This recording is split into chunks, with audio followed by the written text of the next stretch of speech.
তাদের তো যোগ্যতা ছিল না, তাদের অহংকার বেশি। তাই আপনি যখন কোনো কথা বলবেন যে গরিব পরিবারের মানুষ রাতারাতি বড়লোক হয়ে যায়, এদের অহংকার বেশি, তাহলে আপনি এই কথাটা সঠিকভাবে গুছিয়ে বলুন যে সেই কিছু কিছু গরিব পরিবারের মানুষ যারা চুরি ডাকাতি করে বড়লোক হয়ে যায়, এটা উচিত না, এটা বেআইনি, এটা তাদের যোগ্যতা ছিল না। এদের ফুটানি বেশি, এদের অহংকার বেশি।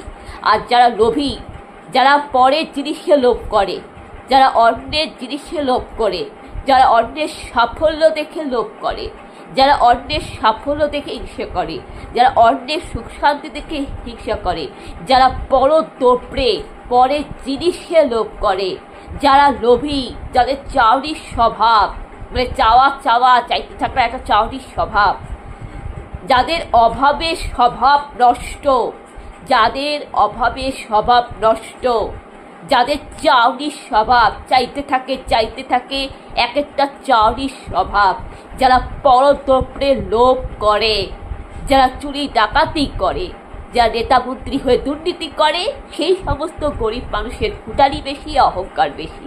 সেই সমস্ত গরিব মানুষদের কোনো যোগ্যতা ছিল না।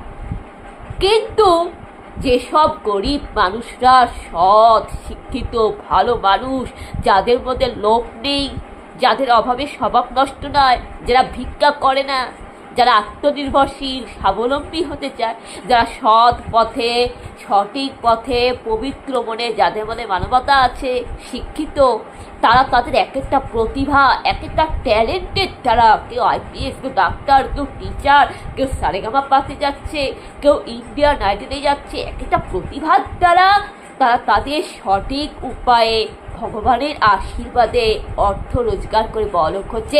এটা তারা ডিজার্ভ করে, কারণ এদের যোগ্যতা আছে। তার মানে আপনার এই ভুলটা একটু আমি সঠিকভাবে বুঝিয়ে দিলাম। তাই ফেসবুকের উচিত যে যখন করে মিমস বানাবেন একটু সঠিক করে বানাবেন, বুঝতে পারলেন? কারণ অনেকদিন ধরে দেখলাম তো ফেসবুকে অনেক লেখাগুলো, আমার মনে হচ্ছে এটা একটা ভুল, আপনাদেরকে একটু ভিডিওর সামনে এসে বুঝিয়ে পড়ি, ভুলটা ভেঙে দিই, তাই আমি সেটাই করলাম। এটা আপনার মানতে হবে, এটা মানতে হবে। কেননা ধনী গরিব বলে কথা নেই, এখানে প্রত্যেকেই মানুষ। টাকা পয়সা তো মানুষকে বড়লোক বানায় না। যার মধ্যে একটা সুন্দর মন আছে সেই বড়লোক, যার মধ্যে সুন্দর মন নেই সে ছোট লোক। টাকা তো আর কি, টাকা মাটি, মাটি টাকা। টাকা তো পৃথিবীতেই তৈরি হচ্ছে, গাছের কাঠ কেটে কাগজ তৈরি হয়, কাগজ দিয়ে টাকা হয়, প্রকৃতির উপাদান। মানুষ যখন মরে যাবে, কবরে যাবে, শ্মশানে যাবে, টাকা নিয়ে নিশ্চয়ই যাবে না।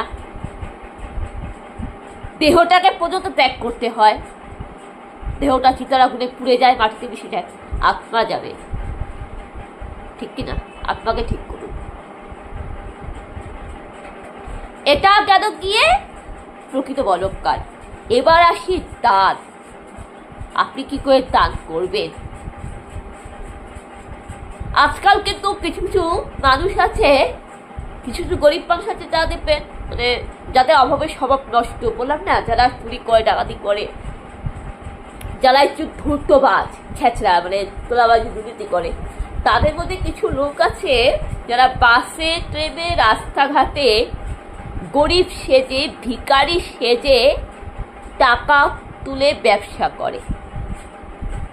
মানে যাকে বলে চিটিংবাজি, ফ্রড। মানে আপনি হয়তো তাকে দেখে ভাবছেন যে আহারে কি গরিব রে, কি ভিখারি রে, কত কষ্ট করেছে, যাই একে আমি একটু কিছু দান করি, সাহায্য করি। কিন্তু সে কিন্তু ছদ্মবেশে আছে, সে আপনাকে ঠকাচ্ছে, ফ্রড। সে কিন্তু আদৌ ভিখারি নয়, গরিব নয়। আপনি যাকে দেখছেন অবস্থা খারাপ, তার অবস্থা যথেষ্ট ভালো। সে ভিখারি সেজে, সে গরিবের ফায়দা লুট করে আপনার থেকে টাকা তুলছে, যাকে বলে তোলাবাজি করছে। এই কথাটা আমি অভিজ্ঞতার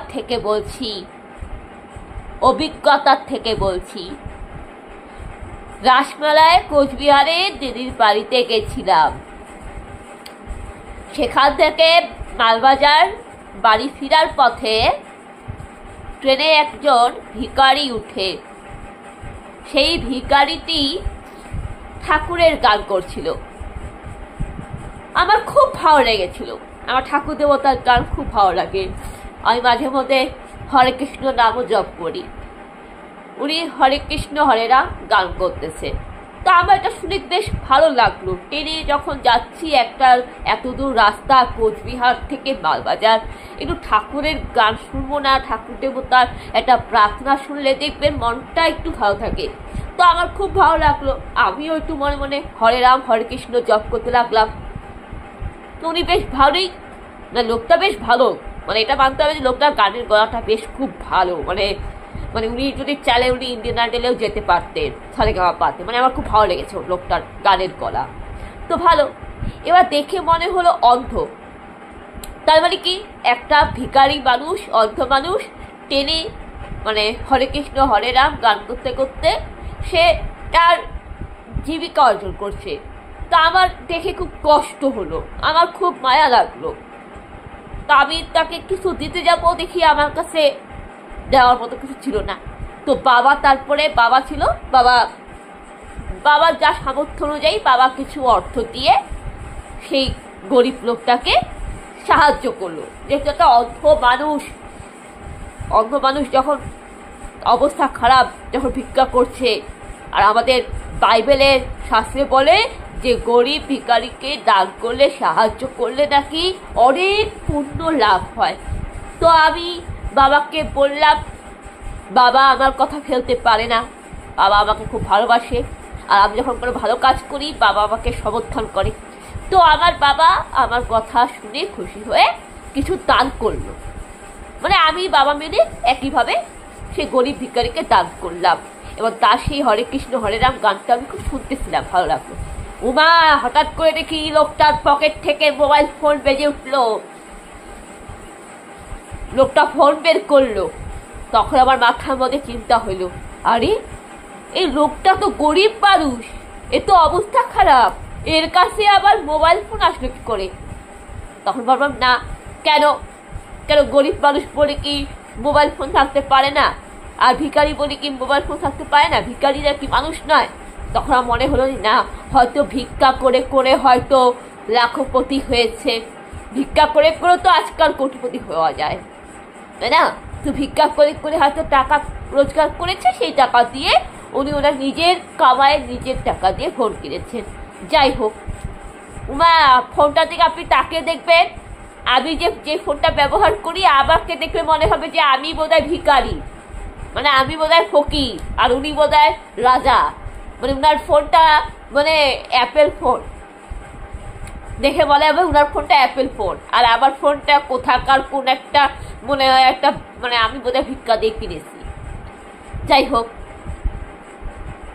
উনি ফোনটা রিসিভ করলে কথা বলছেন, হয়তো ওনার বউয়ের সাথে কথা বলছেন। হ্যালো, খাওয়া দাওয়া করাইছো? ছেলে মেয়ে খাইছে দাইছে? তারপর ফোনটা রেখে দিল। আচ্ছা আপনি বলুন না, অন্ধ মানুষ কি করে মোবাইল ফোনটা রিসিভ করতে পারবে?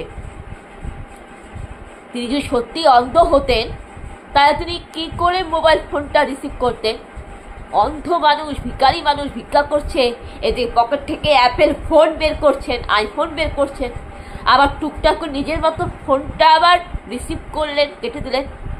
উমা, ট্রেন থেকে দেখি নিজে নিজে নামছে, আর এমনভাবে আমি জানলার ধারে বসেছিলাম, দেখলাম তিনি প্ল্যাটফর্মে স্টেশনে নামলো, ট্রেন থেকে এমনভাবে নামলো, অন্ধ মানুষরা বোধহয় এইভাবে নামে না।